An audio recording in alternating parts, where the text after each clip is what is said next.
alamin na natin ang magiging lagay niyan mula sa ating weather tito na never umiinit ang ulo. At laging may panahon para sa'yo. Tito Alvin, ano bang weather natin today?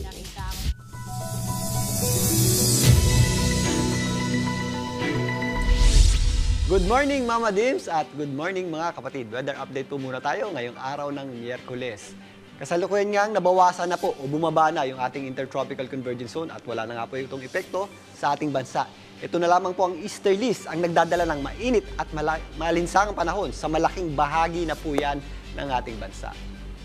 Asahan po natin ang matinding init ng panahon, lalong-lalo na sa tanghali dito po sa malaking bahagi na ng Mindanao dahil nga bumaba na yung epekto ng ating tinatawag na intertropical convergence zone. If ever may mga pagulan tayo sa dakong hapon at gabi, ito po ay mga isolated lamang o yung mga dagli ang malalakas na pagulan dulot ng ating mga thunderstorms. Maliwalas na panahon din ang ating aasahan sa malaking bahagi na po yan ng Visayas, maging dito sa ilang bahagi ng Palawan. Pagsapit po ng hapon, mas nagiging maulap lamang po yung ating panahon at possible din yung ating mga isolated na pagulan or thunderstorms.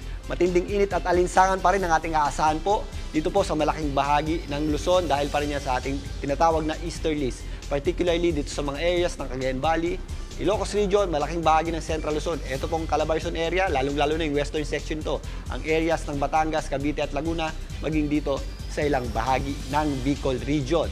Dito naman sa Metro Manila, sa mga papasok sa trabaho at magmamaneho, bawasan po natin ang init ng ulo dahil matinding init ng panahon pa rin ang sasalubong sa atin, lalong-lalo na sa tanghali. Pagsapit po ng hapon, mas nagiging maulap yung panahon natin. If ever may mga pagulan tayo, ito po yung mga isolated lamang na pagulan o yung mga pagulan hindi naman masyadong tumatagal.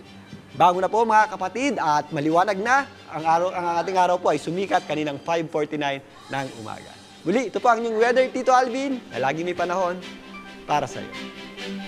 Mga kapatid, Dimples Romana po, kumpletuhin ang inyong umaga ng mga kwentong puno ng inspirasyon. Salubungin po ang bawat araw ng may ngiti at pag-asa. Kaya't mag-subscribe na po at mag-follow na sa aming social media pages ng News 5.